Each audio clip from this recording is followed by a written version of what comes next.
Layang.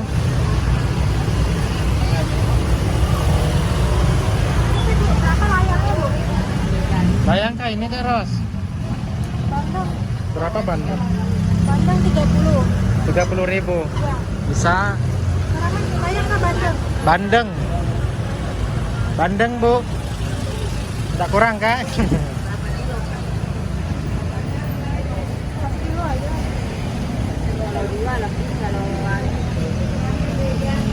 Lebih sekilo seekor ya.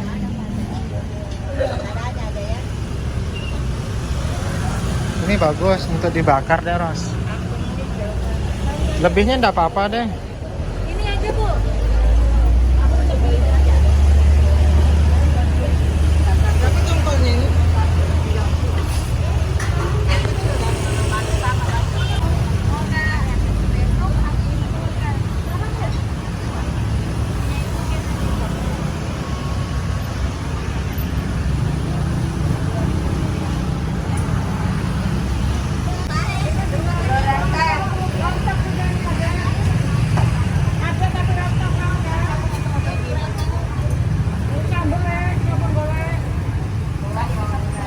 Ada Bu. Jeruk sambelnya ini ya.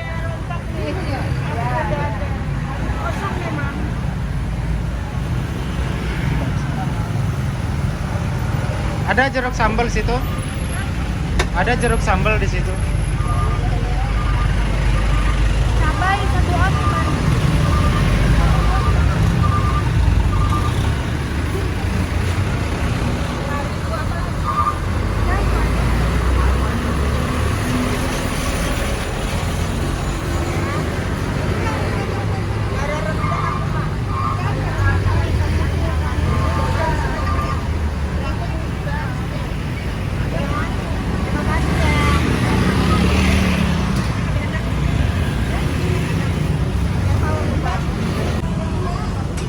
Ini jeruk sambal.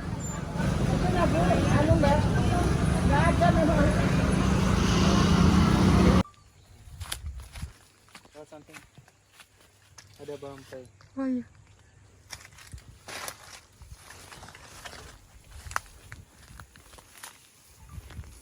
Ini kemarin banyak ini rontok semua. Rontok Bu ini. Di parang misalnya.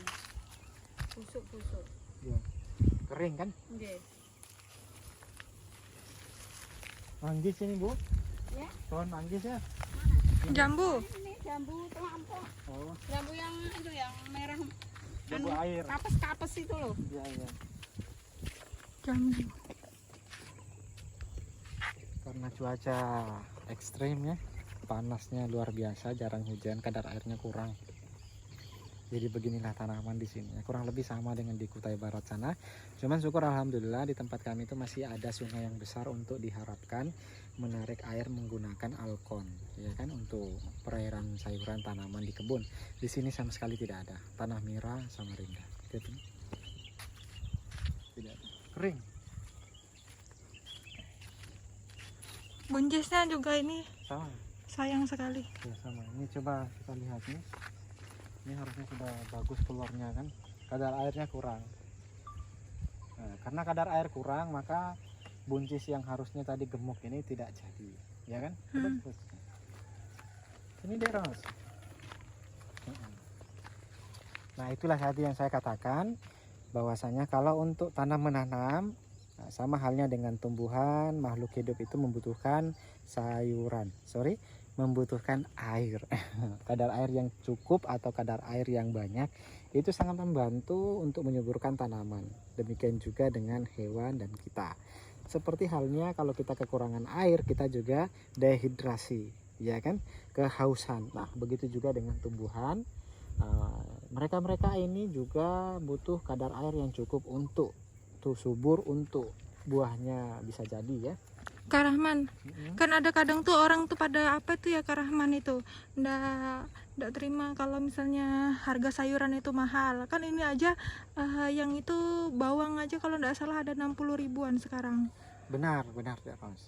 Hanya saja mindset orang itu masing-masing berbeda Dek Ros. Ada yang mengatakan mahal, pengennya murah ya, murah meriah. Siapa sih yang tidak mau murah? Saya pribadi juga mau yang murah, harga terjangkau, sekiranya bisa mengirit pengeluaran. Hanya sayangnya jarang sekali di antara kita itu paham atau ingin mengerti, ya kan? Pengen dimengerti tapi tak ingin dimengerti. Apa? Mahalnya suatu barang karena ada sebab dan akibat. Kemarau, akibatnya sayuran juga berkurang atau penanamannya juga berkurang, khususnya bagi yang perairan atau jauh dari sungai untuk menarik air menggunakan alkon. Nah, namun bagi sebagian petani yang dekat dengan sungai-sungai besar, untuk menarik air atau mengambil air untuk penyiraman tanah, untuk menyuburkan unsur hara tanah, untuk biar tanah tidak keras seperti layaknya batu kan. Nah, itu tidak berpengaruh. Nah, beruntunglah mereka yang sempat panen sayuran, cabai, tomat, terong, timun, sejenis sayuran lainnya, sehingga harga sayurannya bisa naik, ya kan? Tapi meskipun naik sayurannya tetap membutuhkan modal, yaitu tadi apa? Minyak untuk menarik air tadi, ya kan? Satu, kedua tentu tenaga, ya kan? Namun di bagian yang seperti ini, khususnya di Tanah Merah Samarinda, kadar airnya kurang, sungai-sungai kecilnya sudah mengering, maka mau tidak mau sayurannya akan hasilnya seperti ini. Contoh aja di sana tadi Ros, kata ibunya tadi kan, cabai, ya kan, Lombok itu kan gagal panen. Sudah beberapa bulan yang lalu, sejak sebelum puasa Lebaran tidak panen, hanya mendapat 3 kilo saja. Coba kita bayangkan 3 kilo. Jadi jangankan pengembalian modal, untuk hasil kerja jerih payah saja tidak ada yang didapatkan, ya kan? Nah, itu realita saat ini. Kesimpulannya, solusi yang harus kita peroleh pada akhirnya kita harus mencari solusi. Solusinya adalah sumber air yang kurang. Nah, gimana cara kita agar bisa mencukupi sumber air khusus untuk petani di sini, ya kan? Topiknya itu. Maka antisipasinya, kalaulah bisa ya, pemerintah setempat itu menyediakan tempat-tempat seperti kolam dari terpal atau sejenis dari tandon, di mana ada suplai air dari luar, ya kan? Tidak perlu air yang dapat dikonsumsi. Air Mahakam itu juga tidak masalah, yang berwarna coklat, untuk perairan di sayuran-sayuran di sini. Seperti ini ya, tidak perlu langsung disemprot air sebanyak itu. Kapan mampunya dan berapa modalnya? Cukup paralon, daerah paham paralon? Tahu. Nah, paralon itu kan dialirkan ke sana, lalu kemudian ada lubang kecil seperti tempat minum kelinci.